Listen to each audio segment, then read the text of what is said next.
বন্ধুরা, ফুলি কিচেনে সবাইকে স্বাগত। আজকে আমি আপনাদের সাথে শেয়ার করব এই যে প্রচুর এই ঝিল বাঁধ থাকতে এই নিচে নেমেছি। এই ঝিলগুলো মেরে দিয়েছি, এর মধ্যে প্রচুর গিমা শাক হয়েছে। আজকে এই ঠাকা নিয়ে এসেছি গিমা শাক তুলতে। গিমা শাকের আজকে একটা রেসিপি বানাবো। দেখুন এই কত সুন্দর গিমা শাক হয়েছে। আপনারা কি শাক বলেন জানি না, আমরা বলি গিমা শাক। দেখুন এই যে বড় ঝিল আছে, এই ঝিলটা তো মেরে দিয়েছে। এগুলো এমনি থাকতেই জন্মিয়েছে এই গিমা শাক। আর এখন তো গিমা শাক খুব হয়েছে। পুকুর মেরে দিলে পুকুরের মধ্যে হয়, আর এই ঝিল মেরে দিয়েছে, এই ঝিলের মধ্যে হচ্ছে জলাশয়, এগুলো বেশি হয়। সেই জন্য গিমা শাক আমি তুলে নিচ্ছি। এখনও এগুলো কচি কচি গিমা শাক, এগুলো এখন ফুল আসেনি। ফুল এলে ঠিক ফুলটা খাওয়া যায়নি। সেই কচি কচি গিমা শাকগুলো আজকে তুলছি, আজকে রেসিপি বানাবো। এই ঘাসের ভেতরে প্রচুর গিমা শাক হয়েছে। এই যে ঝিলে মাছ চাষ হয়, এই যে বড় ঝিলটা, এই ঝিলে মাছ চাষ হয়। মাছগুলো কি করে এইরকম গর্ত করে দিয়েছে, মাটিগুলো খেয়ে খেয়ে গর্ত করে দিচ্ছে। যখন ঝিলটা মারা হয়ে গেছে, এইরকম পুরো জায়গাটা ঝিলটা গর্ত গর্ত, দেখছেন এই প্রত্যেকটা ইসে গর্ত গর্ত। দেখুন এখানে কত সুন্দর শাকগুলো হয়ে গেছে। আমি শাকগুলো এই একটা ছোট্ট হাঁসুয়া নিয়েছি, এটা দিয়ে আমি তুলে নিচ্ছি। খুব সুন্দর করে শিকড়গুলো কেটে নিচ্ছি।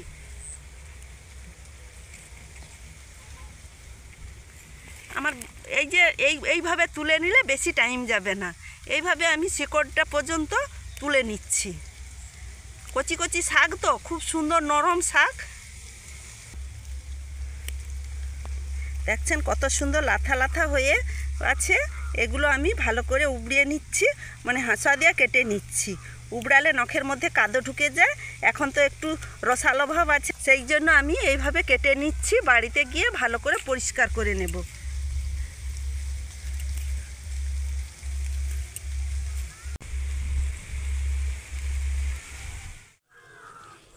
ওই তো দিদি আসে রে। ও দিদি, দুটো আসো তো, শাক তুলে দাও তো, তাড়াতাড়ি তোলা হয়ে যাবে।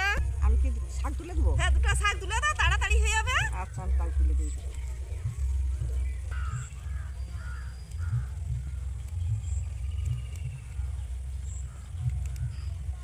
এর মধ্যে কত এক ঠাকা শাক তুলে নিয়েছি।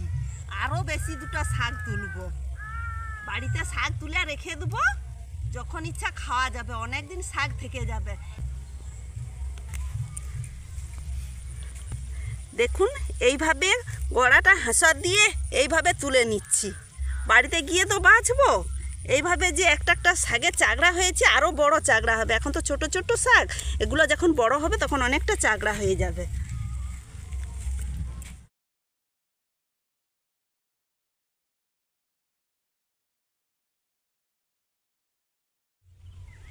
সবাই এসে শাকগুলো তুলে দিয়েছে, অনেক শাক হয়ে গেছে। এবারে বাড়ি চলে যাচ্ছি তুলে নিয়ে।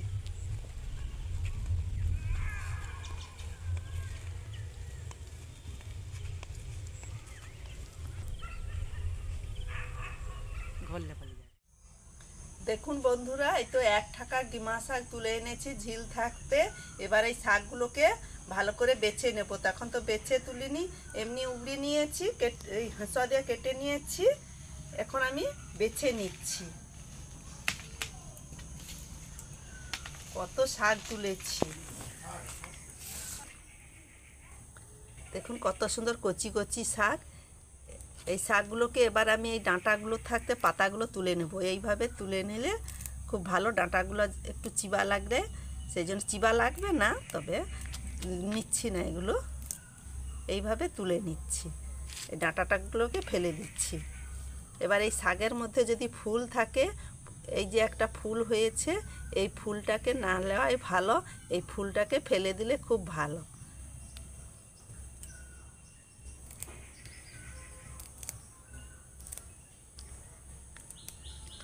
এইভাবে শাকগুলোকে আমরা বেছে নিই।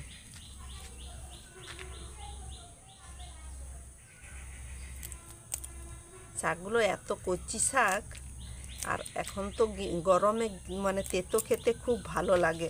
তেতোটাই হচ্ছে মুখে রুচি করে। প্রথম ভাতে এই শাক দিয়ে একটু ভাত খেতে খুব ভালোও লাগে। তারপর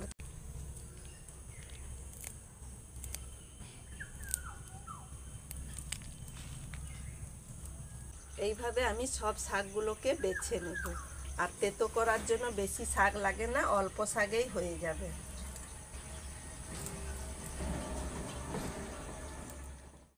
শাকটা তো আমি বেছে নিয়েছি, শাকটা আর কাটার দরকার নাই। আমি ছোট ছোট করে পাতাগুলো তো তুলে নিয়েছি, ডাঁটাগুলো ফেলে দিয়েছি, এগুলো আর কাটতে হবে না। এগুলো যে এইভাবে আর কাটতে হবে না, এগুলো এমনিতে রান্না করলে গলেই যাবে। এ তো খুব নরম শাক, এগুলো আর কাটতে লাগবে না। শাকগুলোকে তো বেছে নিয়েছি, এবার আমি ধুয়ে নেব ভালো করে। এই ঘাটে এসেছি, ঘাটে শাকগুলোকে ধুয়ে নিচ্ছি।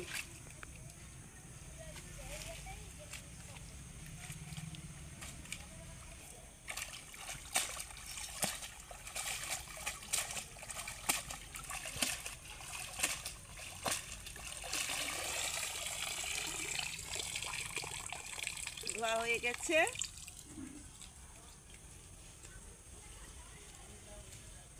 দেখুন শাকটা তো ধুয়ে নিয়েছি। আর আলু এইভাবে আমি আলুগুলো কেটে নিয়েছি, লম্বা লম্বাও কাটতে পারেন আর এইরকম চৌকো করে কাটতে পারেন। আমি এইরকমভাবে আলুগুলো কেটে নিয়েছি, যে যার পছন্দ মতন আলুগুলো কাটবে। এবার উনানটা ধরিয়ে নিই। উনুনটা ধরিয়ে নিয়েছি, কড়াটা বুস করে দিয়েছি। এবার কড়াটা তো গরম হয়ে গেছে, এবার কড়ার মধ্যে সরষে তেল দিয়ে দিচ্ছি। আজকে সরষে তেল দিয়ে রান্না করব।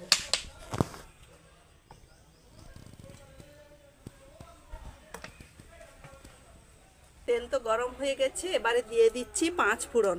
সব রকমের আমি মিক্সড করে ফোড়ন করে নিয়েছি, এই ফোড়ন দিয়ে দিচ্ছি। এবারে দিয়ে দিচ্ছি কাঁচা লঙ্কা, শুকনো লঙ্কাও দিতে পারেন আর কাঁচা লঙ্কাও দিতে পারেন। আমি কাঁচা লঙ্কা দিয়েছি। এবারে দিয়ে দিচ্ছি পেঁয়াজ কুচি।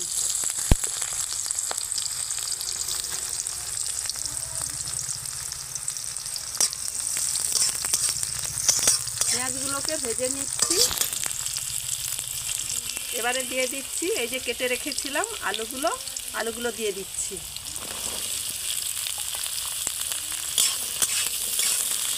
আলুগুলো লবণ মাখিয়েও রেখে দিতে পারেন, তবে আমি লবণ মাখিয়ে রাখিনি, এমনি দিয়ে দিচ্ছি। এবারে লবণ দিয়ে দিচ্ছি পরিমাণ মতন লবণ। আমি আমার পরিমাণ মতন লবণ দিয়েছি। আলু আর শাক যে দেবো সেই রকমভাবে আমি লবণটা দিয়েছি, আপনারা আপনাদের পরিমাণ মতন লবণ দেবেন। ফেলবো এই তেলের মধ্যে আলুটাকে আমি সেদ্ধ করে নেব, তার জন্য একটু ঢাকনাটা দিয়ে দেবো।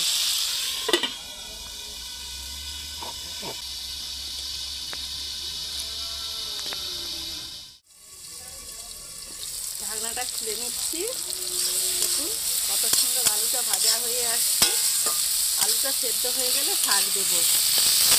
তার আগে আমি আর একটা জিনিস দিতে ভুলে গেছি, এই রসুনগুলো আমি কেটে রেখেছিলাম, রসুনগুলো দিয়ে দিচ্ছি। আপনারা চাইলে রসুন নাও দিতে পারেন, তবে এই রসুনগুলো দিলে একটু আরও স্বাদ লাগে। যারা রসুন খেতে খুব পছন্দ করে তাদের পক্ষে এগুলো খুব ভালো লাগবে। আর অনেকে রসুন খেতে পছন্দ করে না, শাকে রসুন পছন্দ করে না। এবারে দিয়ে দিচ্ছি হলুদের গুঁড়ো। আলু তো ভালো হয়ে ভাজা হয়ে এসছে, এবার আমি শাকটাকে দিয়ে দেব।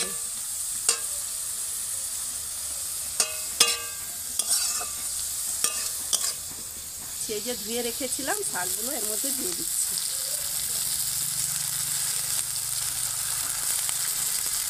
আমি সব শাকগুলো দিয়ে দিচ্ছি। এগুলো শাক তো নরম শাক, এগুলো আগুনেই নরম হয়ে গলে যাবে, সেই জন্য সব শাকগুলো দিয়েছি। আজকে আলু কম দিয়েছি আর শাকটাই বেশি থাকছে। এবার শাকটা দিয়ে ভালো করে এইভাবে নেড়ে নেড়ে শাকটাকে গলিয়ে নেব।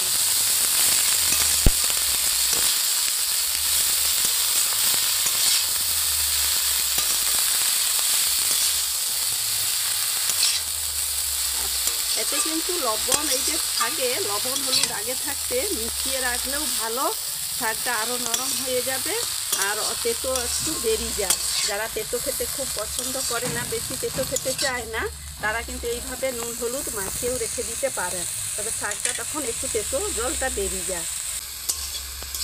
দেখছেন কতখানি শাক দিয়েছিলাম, শাকটা কিন্তু আগুনের তাপে গলে গিয়েছে, আরও গলে যাবে। শাকগুলো গলে গিয়েছে, আর এতে জল দিতে আর লাগবে না। আলুগুলো তো আগে ভেজে নিয়েছি, একটু সেদ্ধ হয়ে গেছে। এবার শাকটাও তো সেদ্ধ হয়ে গেছে, আর একটু সেদ্ধ করে নেব। তার জন্য আমি ঢাকা দিয়ে দিচ্ছি। এই যে জলটা, এই শাকের জলটা বেরিয়েছে, এই আলু আর এই শাকের জলে মাখো মাখো হয়ে যাবে, তার জন্য আমি ঢাকা দিয়ে দিচ্ছি। শাকটা নেড়ে এবার আমি ঢাকা দিয়ে দিচ্ছি। বা শাকটা ঢাকা দিয়েছি, শাক আর আলু একসঙ্গে সেদ্ধ হয়ে মাখো মাখো হয়ে যাবে, তারপর আমার তরকারিটা রেডি। দেখুন গিমা শাকের তরকারিটা কিন্তু হয়ে গিয়েছে। দেখুন কতগুলো শাক দিয়েছিলাম, গলে এইটুকুন হয়ে গিয়েছে। এক কড়া শাক দিয়েছিলাম, গলে এইটুকু হয়ে গিয়েছে। এত নরম শাক, আরও খুব গলে গেছে। তরকারি তো রেডি, শাকের তরকারিটা নামিয়ে নিচ্ছি।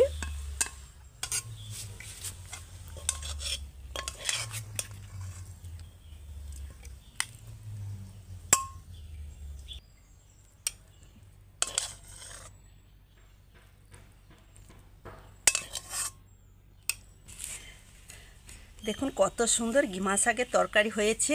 এই গিমা শাক ভাজাও করে খাওয়া যায়, আর আলু দিয়ে মেখেও খাওয়া যায়, আর বড়া ভেজেও খাওয়া যায়, আর পচা মাছ দিয়েও রান্না করে খাওয়া যায়। এই গিমা শাকে কিন্তু বেশি খরচ নয়, অল্প সময়ও লাগে, আর অল্প খরচেও রান্না করে নেওয়া যায়। এগুলো তো পয়সা বেশি লাগে না, পয়সা খুব সাশ্রয় হয়।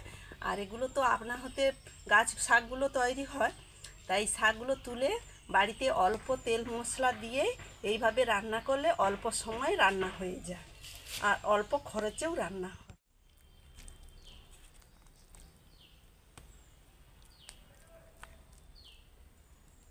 আমি অনেকখানি নিয়েছি। এই আমি ভাত দিয়ে এইভাবে মেখে, প্রথম ভাতে এইভাবে তেতো খেতে হয়, তবে শাক বা তেতো এই প্রথম ভাতে খেলে খুব ভালো লাগে। দেখুন আমি আজকে গিমা শাকের তরকারি করে ভাত দিয়ে খাচ্ছি।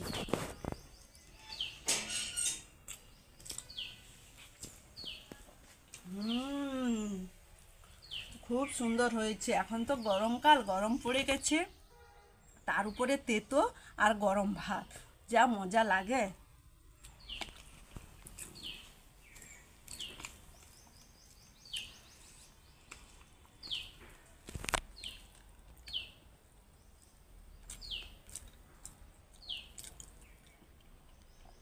দারুণ হয়েছে। গিমা শাক যে কোনো কিছু দিয়ে রান্না করলেই ভালো লাগে। তা আগে আমার ঠাকুমা কি করতো, পুকুরে যে মাছগুলো মারা যেত, সেই মাছগুলোকে এইরকম গিমা শাক দিয়ে রান্না করতো। সেই মাছটা খেতে যা ভালো লাগতো।